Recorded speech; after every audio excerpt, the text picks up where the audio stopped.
Assalamualaikum warahmatullahi wabarakatuh. Sampurasun, salam sejahtera buat seluruh rakyat Indonesia dimanapun berada. Semoga semuanya dalam keadaan baik-baik saja dan selalu dalam lindungan Allah Subhanahu wa Ta'ala. Amin ya Allah ya Rabbal Alamin. Alhamdulillah, kita berjumpa kembali dalam rangka apa yang akan saya sampaikan pada saat ini dari apa yang saya dapatkan sebagai bentuk petunjuk-petunjuk kegaiban dari Sang Satria Piningit. Sebelum saya menyampaikan apa yang disampaikan oleh beliau, terlebih dahulu saya akan menyapa kepada para penggemar YouTube dan penonton YouTube konten Abah dimanapun berada. Bagaimana kabarnya, apakah sehat atau bagaimana? Kalau ada yang sakit, semoga lekas sembuh semoga sakitnya diangkat oleh Allah Subhanahu wa Ta'ala agar kita pulih kembali, dan semoga dalam keadaan berbahagia selalu dimanapun Anda berada. Sebelum Abah menjelaskan tentang apa yang akan disampaikan oleh Abah dari apa yang Abah dapatkan dari beliau Sang Satria Piningit alias Bojangon, terlebih dahulu Abah akan menjelaskan sebenarnya Satria Piningit itu bagaimana sih. Ini banyak pendapat ada yang mengatakan seperti ini dan itu. Nah, dari ini dan itu tentang Satria Piningit alias Bojangon, itu hal-hal yang wajar karena itu merupakan suatu pendapat suatu keyakinan seseorang yang memang orang itu meyakini seperti itu. Jadi kita tidak bisa bahasanya memprotes atau mendebat. Silahkan, itu hak asasi hak asasi. Abah tidak akan menggubris apapun. Silahkan pendapat para penggemar YouTube bagaimana begini omong gak, silahkan Kalau Abah punya pandangan bahwasanya Sang Satria Piningit itu adalah manusia, wujudnya manusia,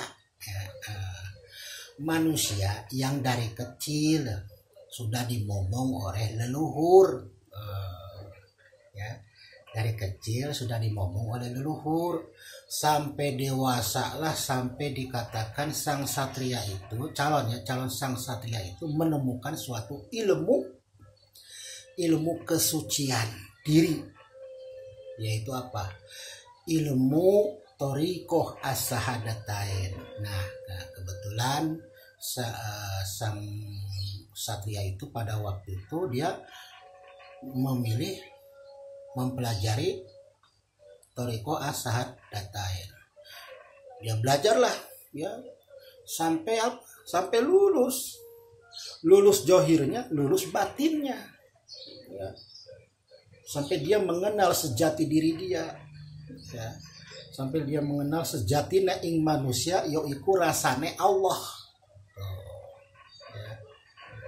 Insun ya sira, sira ya insun. Nah, di dalam wujud manusia itu, ini Satria Piningit yang Abah tahu, di dalam wujud manusia itu ada manusia lagi. Siapa? Insun ya sira, sira ya insun. Kamu ya saya ya kamu. Tuh. Jadi ada wujud dua, wujud johirnya kasar, wujud batinnya halus. Dari mana? Dari hasil belajar mengenal ilmu sejati ning manusia iku rasane Allah. Disinilah ajaran suci, ajaran suci sampai beliau lulus. Nah, begitu Ada yang mengatakan apa sih namanya, ilmu apalah nggak tahu Nah, jadi sebenarnya di wujud johirnya itu ada wujud batinnya, ada dua. Jadi ada raga kasar, ada raga halus, yang bisa masuk, yang bisa keluar. Batin ya, batin dan johirnya ya sama, insun ya sira, sira ya insun, kamu ya saya ya kamu, sama gitu. Itulah ya, cuma ya itulah sebuah prosesnya ya, prosesnya. Oke, pada kesempatan ini Abah akan menyampaikan tentang apa yang disampaikan oleh Sang Satria Piningit alias Bocah Angon ya, dari petunjuk kegaiban, bahwasanya beliau pernah ya, beliau juga manusia nih, manusia butuh makan, butuh minum. Ketika beliau berangkat kerja ya, beliau naik mobil di sebuah terminal ya, beliau naik mobil di sebuah terminal pagi-pagi nih, berangkat kerja beliau nih. Maka mobil bus perapatan itu, perapat itu ditaikin sama beliau, ditumpangin ya. Dia duduklah salah satu kursi di mobil itu dan sampai penuh mobil itu. Nah, tiba-tiba ketika mobil penuh ya, datanglah seekor kupu-kupu masuk ke dalam mobil itu. Nah, ketika Sang Satria itu duduk di belakang, melihat kupu-kupu datang dari depan, mata Sang Satria terasa seperti apa ya, banyak bayang-bayang gitu. Jadi seperti pandangannya itu seperti pandangan fata morgana gitu ya. Gitu. Nah, kupu-kupu itu. Nah, lalu pas kupu-kupu keluar, jalanlah tuh mobil karena penumpang sudah penuh. Jalan mobil, pas jalan 3 meter ban mobil meletus. Pindahlah semua penumpang itu ya ke mobil berikutnya, pindah lagi ya, pindah naik mobil bersamaan dengan Sang Satria, masuk lagi ke situ. Nah, terus jalan tuh, mobil jalan ya, udah penuh jalan. Pas sepanjang perjalanan itu kira-kira 20 meter bannya meletus. Wah, ya, pada kaget penumpang. Nah, dari bannya meletus yang kedua itu, ada yang bilang, ada yang ngomong, gitu, ada bicara. Wah, pasti ada yang sial nih, katanya, kata salah satu penumpang. Sang Satria diam aja. Ya, padahal dia secara pribadi dia mengakui gitu. Nah, ini menurut beliau yang mengakui, apa karena saya atau bukan, nah itu kan. Nah, akhirnya pindah lagi, dioper mobil lagi. Nah, pas dioper mobil, Sang Satria nggak ikut. Nah, Sang Satria lebih memilih kepada mobil angkot ya, daripada mobil bus perapat tadi yang meletus 2 kali. Nah, mobil angkot. Nah, ketika masuk ke mobil angkot, penumpang cuma hanya 6 orang ya kan, dengan Sang Satria ini.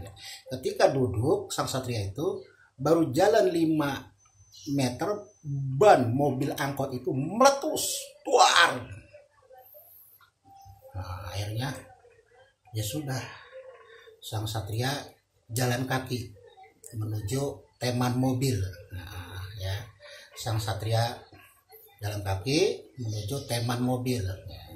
Nah, pas di dalam pas nyampe sampai teman mobil, ya mobil yang berhenti, yang ngetem nunggu penumpang.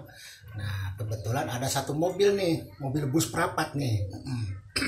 Sang Satria naik mobil itu. Nah, kebetulan mobil itu belum maju ya, dan belum ada penumpang satupun. Ya, namanya mobil ngetem, supirnya pun di luar. Nah, Sang Satria duduk di mobil itu sendirian. Baru duduk 5 menit, bannya meletus, duar. Akhirnya itu supir pada ketawa. Ketawa. Sang Satria pun merasa malu. Nah, karena memang jaraknya sudah tidak jauh lagi dengan tempat pekerjaan beliau, kira-kira butuh setengah kilo, jalan kaki lah beliau. Jalan kaki lah kan. Nah, daripada nanti naik mobil meletus lagi, dia pikir kasihan orang lain ya kan, tidak seberapa ongkosnya. Biaya istilahnya biaya membetulkan bannya itu mahal, maka akhirnya sang Satria Piningit jalan kaki itu ya. Nah di saat itulah beliau merasakan sedang akan ada apa semuanya ini dalam perjalanan penggemblengan dia itu, ya kan, penggemblengan beliau itu. Beliau merasakan tuh yang disampaikan sama saya dalam petunjuk kegaiban seperti itu. Jadi 4 kali mobil yang ditumpangi beliau meletus bannya, duar ya. Saking kagetnya, malah salah satu penumpang ada yang mengatakan, wah ini pasti ada yang sial.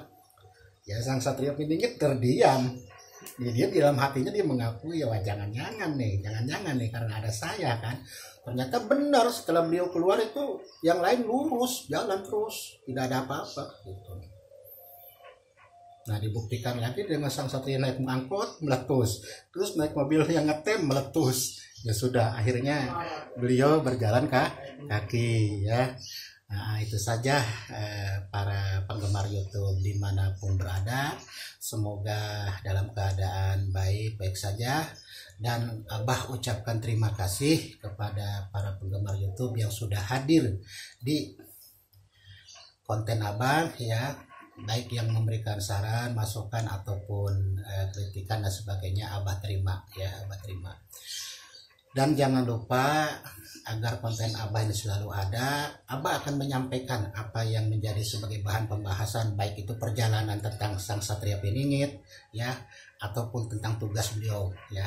Jadi sudah Abah jelaskan bahwasanya sang Satria Piningit juga sifat johirnya adalah manusia butuh makan, butuh minum. Tapi karena manusianya ada 2, yaitu johir dan batinnya di dalam satu badan. Nah itulah yang dikatakan zohiron wa batinan muksin, sudah mencapai ke situ, sudah bersih suci ya gitu itu. Ya jangan lupa kepada para penggemar YouTube dimanapun berada, like, subscribe dan share-nya ya, agar konten Abah ini selalu hadir ya dalam judul-judul yang judul yang menarik lah ya, yang Abah dapatkan dari beliau, sesuatu yang menarik ya. Mudah-mudahan itu ada hikmahnya buat kita ya, pembelajaran buat kita dan pengalaman buat kita semuanya. Para penggemar YouTube dimanapun berada, semoga semuanya dalam keadaan sehat selalu dan dalam lindungan Allah Subhanahu wa taala. Dan apabila daripada penyampaian Abah ini ada yang salah, Abah mohon maaf ya, Abah mohon dibukakan pintu maafnya ya. Dan apabila ada yang kurang berkenan, Abah mohon maaf ya. Mungkin yang Abah bisa cuma seperti ini ya. Maklumlah, Abah pengetahuannya juga pengetahuan anak SD ya. Abah mah tamat sekolah SD ya. Itu jadi Abah mah cuma segini ya. Mohon maaf itu saja, kurang lebihnya mohon maaf. Apabila ada yang salah, kurang berkenan dari apa-apa kata-kata Abah, mohon dibukakan pintu maafnya sebesar-besarnya. Wabillahi taufiq wal hidayah. Wassalamualaikum warahmatullahi wabarakatuh. Sampurasun.